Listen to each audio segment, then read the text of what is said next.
سابق وزیر اعظم عمران خان کی 15 فروری کو کی گئی وکلا اور میڈیا ٹیم سے گفتگو۔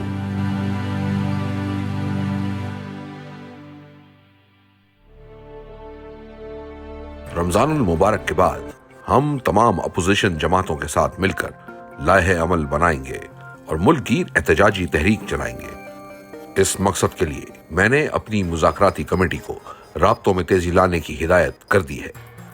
ہم ملک میں قانون کی حکمرانی کے لیے پاکستان کے ہر شعبے سے منسلک افراد، وکلا، کسانوں، مزدوروں، علماء اور طلباء سمیت تمام پاکستانیوں کو دعوت دیں گے کہ اس احتجاج میں شرکت کریں اور اپنے حقوق کی بحالی کے لیے نکلیں۔ یہ احتجاج آئین اور جمہوریت کی بحالی اور حقیقی آزادی کے لیے ہوگا۔ کسی بھی جج کا فرض ہے کہ جب تک دونوں اطراف کا موقف نہ سن لے کوئی فیصلہ یا ریمارکس نہ دے، کیونکہ ججز کے ریمارکس اور فیصلوں کے نہ صرف متعلقہ مقدمات بلکہ مستقبل کے مقدمات پر بھی اثرات مرتب ہوتے ہیں۔ ججز کا ضابطہ اخلاق اس بات کا متقاضی ہوتا ہے کہ کوئی بھی جج مقدمہ سنتے ہوئے ایسے ریمارکس دینے سے احتراز برتے۔ جسٹس مسرت ہلالی صاحبہ کو 9 مئی کے واقعے پر یک طرفہ ریمارکس دینے سے قبل دونوں اطراف کا موقف سننا چاہیے۔ ابھی تک اس واقعے پر کوئی شفاف کمیشن نہیں بنا، نہ ہی کوئی عدالتی تحقیقات کی گئی ہیں۔ پولیس اور ایجنسیز نے جو مقدمات 9 مئی کے حوالے سے بنائے ہیں، ان پر عدالتوں میں کوئی ثبوت پیش نہیں کر سکے۔ اس واقعے کی CCTV فوٹیج تک غائب ہے۔ سپریم کورٹ اسلام آباد ہائی کورٹ سے میرے اغوا کو غیر قانونی قرار دے چکی ہے۔ 9 مئی کے واقعات میں ظلم بھی ہم پر کیا گیا، کارکنان بھی ہمارے شہید کیے گئے، الزام بھی ہم پر لگایا گیا اور سزا بھی ہمیں دی گئی۔ 9 مئی کے دن جس طرح قوم کی ماؤں بہنوں کو سڑکوں پر گھسیٹ کر ان کی توہین کی گئی، وہ شرمناک ہے۔ 9 مئی باقاعدہ منصوبہ بندی سے عمل میں لایا جانے والا ایک پلانٹڈ فالس فلیگ آپریشن تھا۔ اس میں کسی بھی ذی شعور کو کوئی شبہ نہیں ہونا چاہیے۔ مجھے 9 مئی والے دن اسلام آباد ہائی کورٹ کی حدود سے ایک سوچے سمجھے منصوبے کے تحت بغیر وارنٹ کے رینجرز کے ہاتھوں توہین آمیز انداز میں غیر قانونی طور پر حراست میں لیا گیا تاکہ عوام کے جذبات ابھارے جا سکیں اور پھر اپنے لوگ شامل کروا کر پرامن احتجاج کو فالس فلیگ میں بدل دیا جائے۔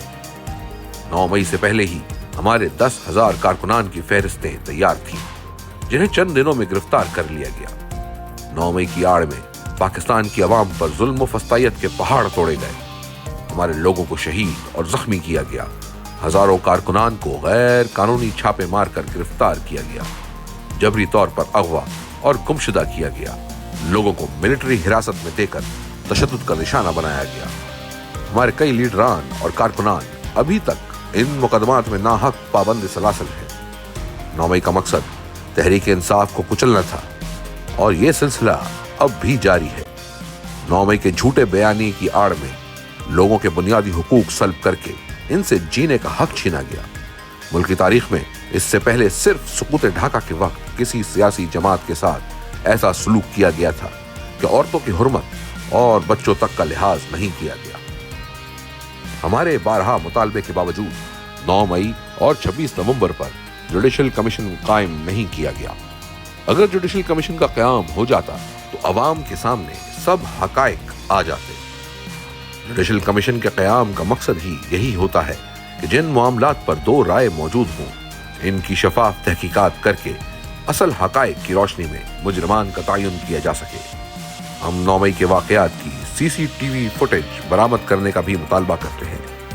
ہم نے انسانی حقوق کی خلاف ورزیوں سے متعلق ہر عدالت سے رجوع کیا۔ جسٹس باقر نجفی کی سربراہی میں لاہور ہائی کورٹ کے ایک بینچ نے ہماری پٹیشن سنی، جس کا فیصلہ 1.5 سال سے محفوظ ہی ہے۔ عامر فاروق سے لے کر قاضی فائز عیسیٰ تک اور اب یحییٰ آفریدی اور آئینی بینچ کے سربراہ نے بھی انسانی حقوق سے متعلق ہماری درخواستوں پر کوئی سنوائی نہیں کی۔ اب بھی اگر جوڈیشل کمیشن کا قیام ہو جائے تو 9 مئی پر ریاست کا جھوٹا بیانیہ زمین بوس ہو جائے گا، جسے عوام پہلے ہی 8 فروری 2024 کو مسترد کر چکی ہے۔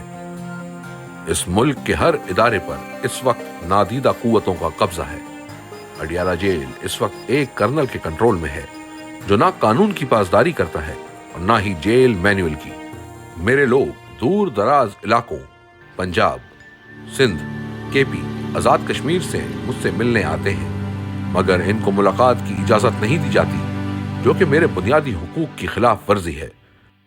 میرے بچوں تک سے میری بات نہیں کروائی جاتی تاکہ مجھ پر دباؤ بڑھایا جا سکے۔